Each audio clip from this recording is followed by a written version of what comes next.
আসসালামু আলাইকুম দর্শকবৃন্দ। আজকের রেসিপি হচ্ছে দেশি মুরগির ঝাল। চলুন দেখে নেওয়া যাক দেশি মুরগির ঝাল কিভাবে রান্না করতে হয়। এখন আসুন, প্রথমে একটি কড়াই নিন, কড়াইতে পরিমাণ মতো তেল নিন। দেশি মুরগির ঝাল রান্না করতে তেল একটু বেশি লাগে, এর জন্য আমি একটু তেল বেশি নিয়েছি। আপনারা পরিমাণ মতো তেল নিয়ে নিন। আমি 1 কেজি পরিমাণের মুরগির মাংস রান্না করব। প্রথমেই আমি 3টি এলাচ দিয়ে দিচ্ছি।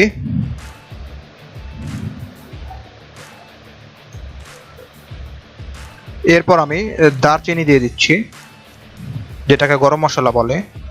এরপর আমি লবঙ্গ দিয়ে দিচ্ছি। এরপর আমি 3 খণ্ড তেজপাতা দিয়ে দিলাম। এখন তেল গরম করা পর্যন্ত অপেক্ষা করুন। এরপর আমি রসুন দিয়ে দিচ্ছি। আমি রসুন কেটে রেখেছিলাম। এরপর আমি পেঁয়াজ কুচি দিয়ে দিচ্ছি।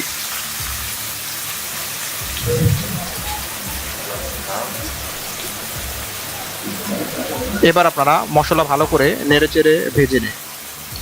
পেঁয়াজে বাদামি কালার না আসা পর্যন্ত আপনারা ভাজতে থাকুন পেঁয়াজ।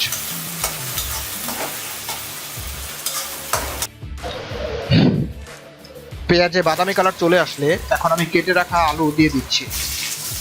আপনারা এই সময়টায় আলু দিয়ে দিবেন, তাহলে আলু ভালো করে সিদ্ধ হবে। আলুগুলো বেশি ছোট করে কাটার দরকার নেই, আপনারা এরকম মিডিয়াম ভাবে আলু কেটে নেবেন।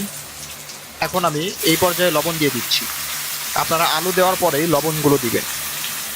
পরিমাণ মতো লবণ দিয়ে দিন। এরপর ভালো করে নাড়াচাড়া করে রান্না করুন।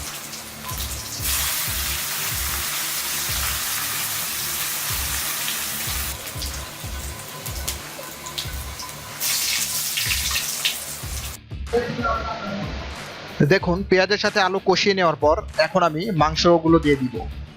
আপনারা এই পর্যায়ে মাংসগুলো দিয়ে দিন।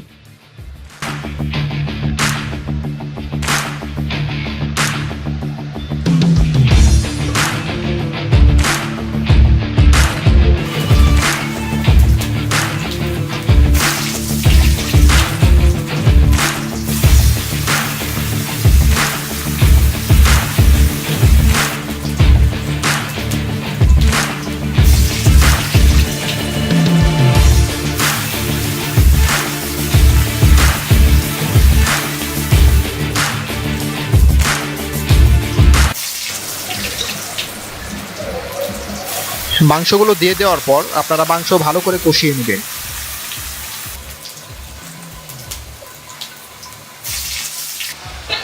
দেখুন, আমার মাংস কষানো হয়ে গিয়েছে, আমার মাংসে বাদামি কালার চলে এসেছে।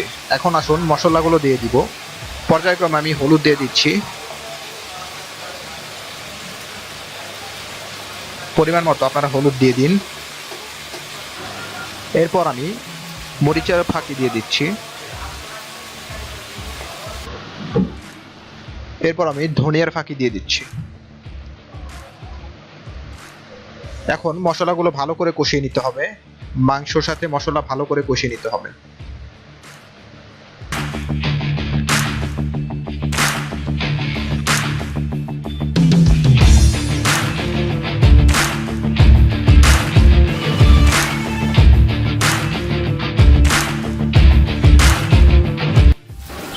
দেখুন, আমার মাংস কষানো হয়ে গেলে এখন আমি পর্যাপ্ত পরিমাণ পানি দিয়ে দিব। মনে রাখবেন, বেশি পানি দিবেন না। এখন আবার মাংস ভালো করে নেড়েচেড়ে রান্না করুন। 2 মিনিট ভালো করে নেড়েচেড়ে তারপর ঢেকে দিবেন।